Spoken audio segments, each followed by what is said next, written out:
ইয়াউমা ইয়াফিরুল মারউ মিন আখিহি, ভাই ভাইয়ের জন্য লাঠি সুটা নিয়ে দৌড়ায় যায়, জোরে কোন ঠিক কিনা? যত দ্বন্দ্বই আছে অন্যের সাথে যখন ঝগড়া লাগে তখন ভাইকে কি কস, এখনই নাকি বাচ্চাটা কেউই নাকি।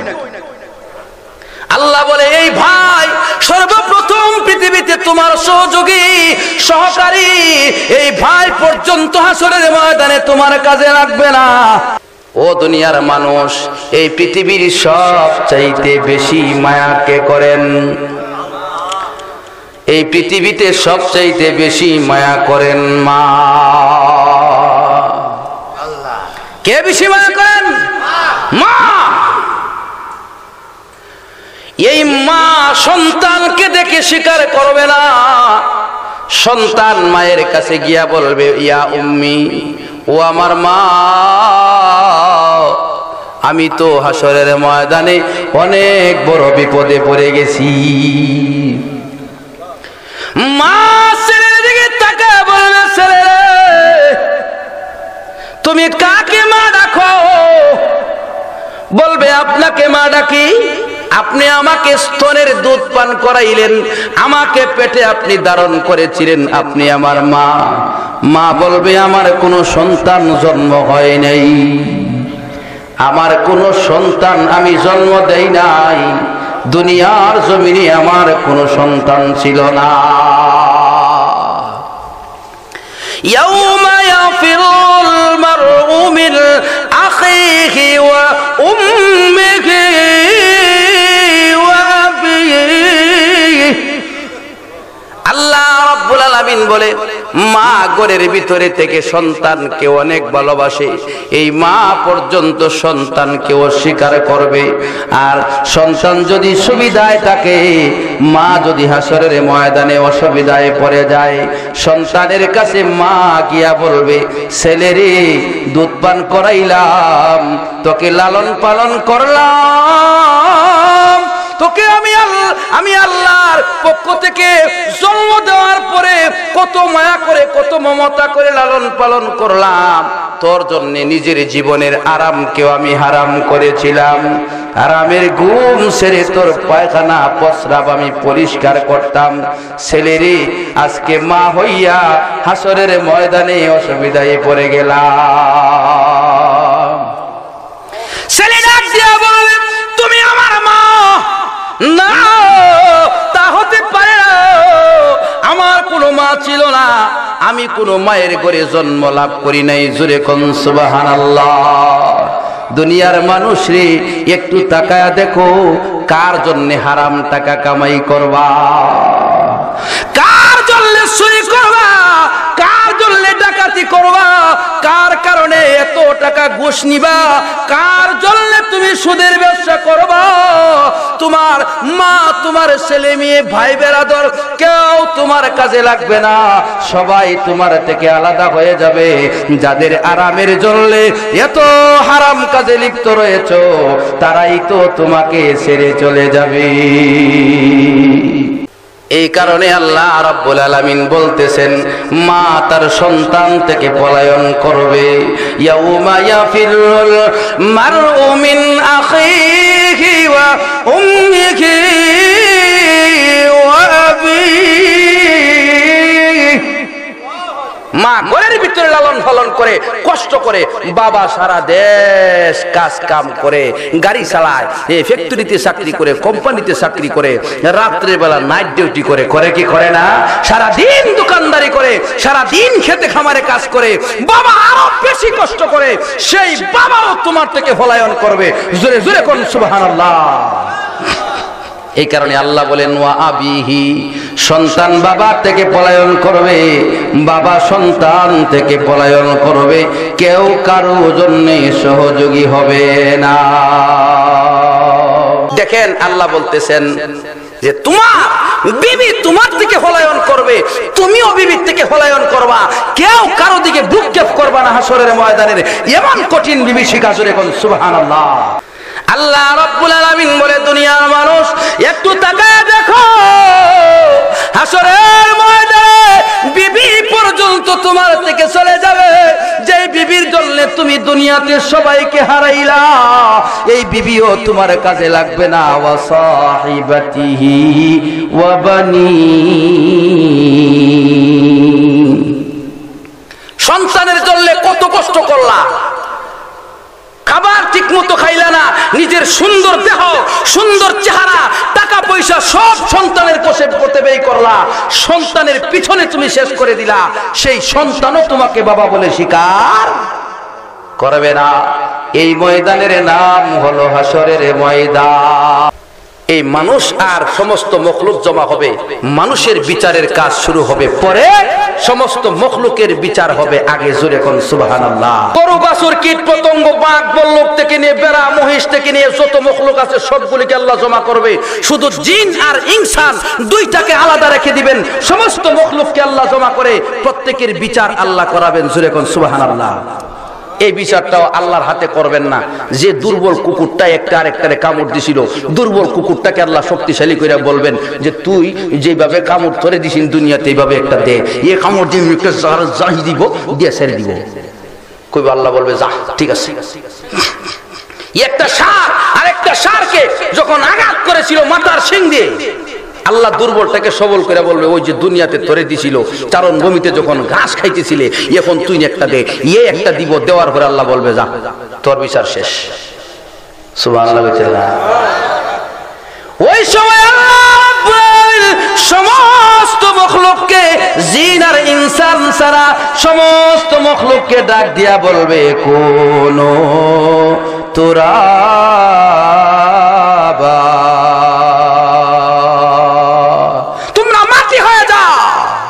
সমস্ত মখলুক মাটি হয়ে যাবে।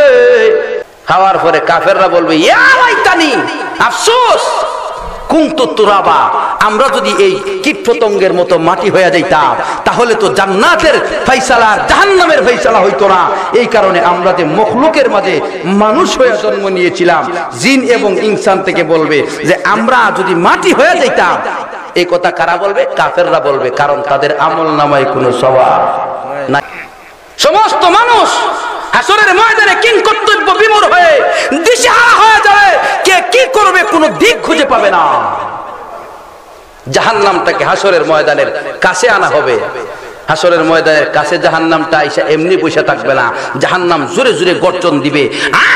এই গর্জনের পাশাপাশি জাহান্নামের আগুন মানুষকে জাহান্নামের দিকে নেওয়ার জন্য এইভাবে টানতে থাকবে। জোরে কোন নাউজুবিল্লাহ। ওয়াজিআ ইয়াউমাইযিম বিজাহান্নাম, আল্লাহ বলে জাহান্নামটাকে ওই দিন হাসরের ময়দানের কাছে আনা হবে। আর হাসরের ময়দানে কাছে যখন জাহান্নামটা আসবে এত উত্তপ্ত হবে, জাহান্নামের ভিতর থেকে বড় বড় গর্জন বের হবে। জোরে জোরে জাহান্নামের দিকে যখন টান মারবে, আল্লাহ রাব্বুল আলামিন বলে জাহান্নাম এত জোরে আওয়াজ করবে, জাহান্নামের আওয়াজের কারণে, গর্জনের কারণে মনে হবে হাসরের মাঠ যেন ফেটে যাবে। আল্লাহ বলে তাকাদু তামাই ইয়াজুমিনাল গায়জ,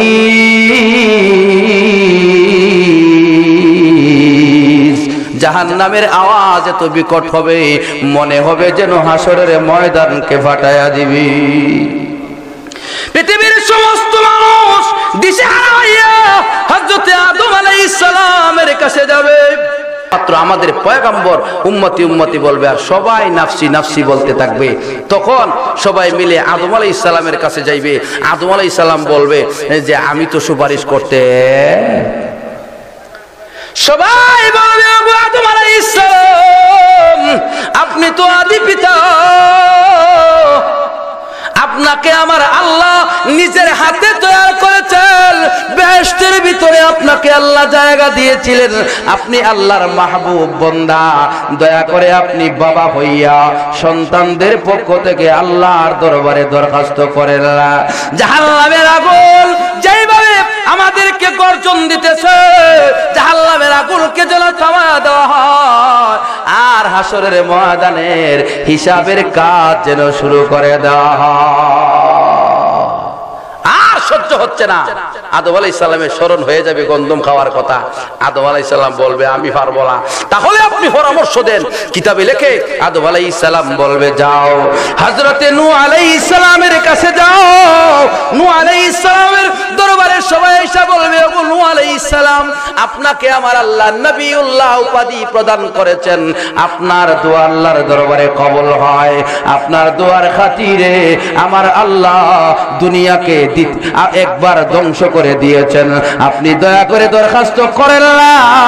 আপনি তো আবুল বাশার সানি, দ্বিতীয় আদি পিতা, আপনি দয়া করে আল্লাহর কাছে বলেন না জাহান্নাম যেই জোরে জোরে আওয়াজ দিতেছে জাহান্নামের আগুনকে যেন একটু থামা দেওয়া হয়, হাসরের ময়দানে হিসাবের কাজ যেন শুরু করে দেওয়া হয়। তখন নূহ আলাইহিস সালামের সরল হয়ে যাবে।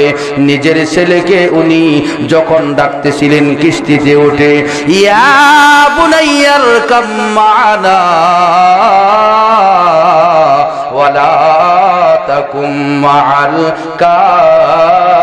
কাফিরিন, এই কথা স্মরণ হয়ে যাবে।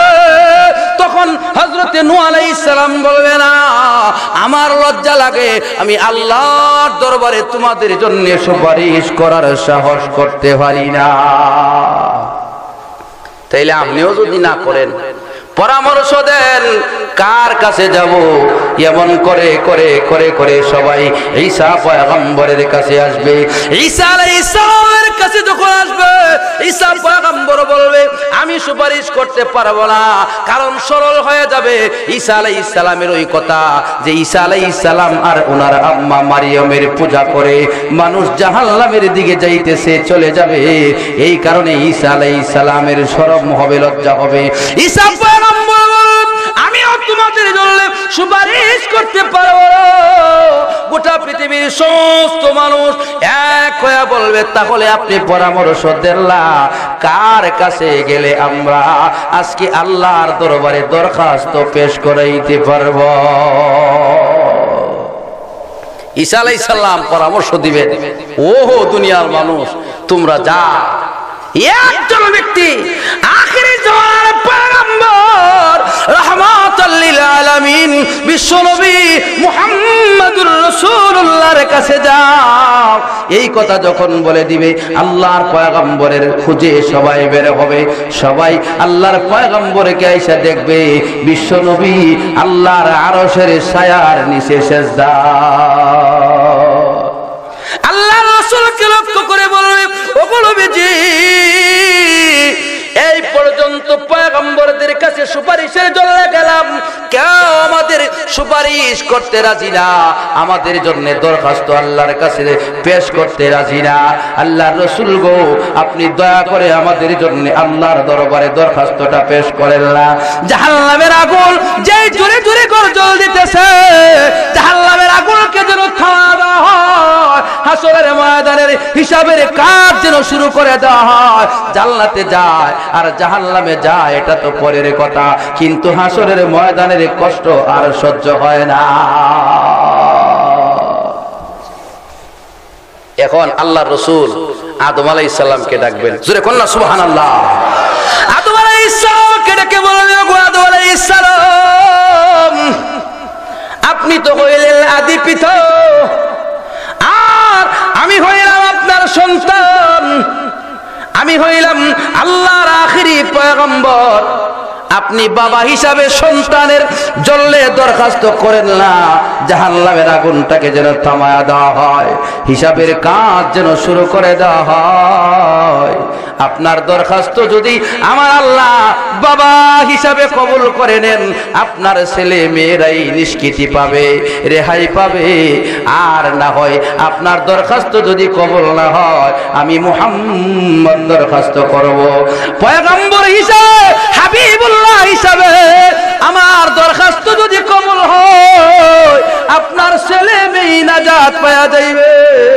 এমত অবস্থায় আদম আলাইহিস সালাম ডাক দিয়া বলবে, না আমি সুপারিশ করতে পারবো না, আমার লজ্জা লাগে। এমত অবস্থায় বিশ্ব নবী রাহমাতুল লিল আলামিন আল্লাহর দরবারে সিজদায় পড়ে চোখের পানি ছাড়তে থাকবে আর বলতে থাকবেন, ওগো আল্লাহ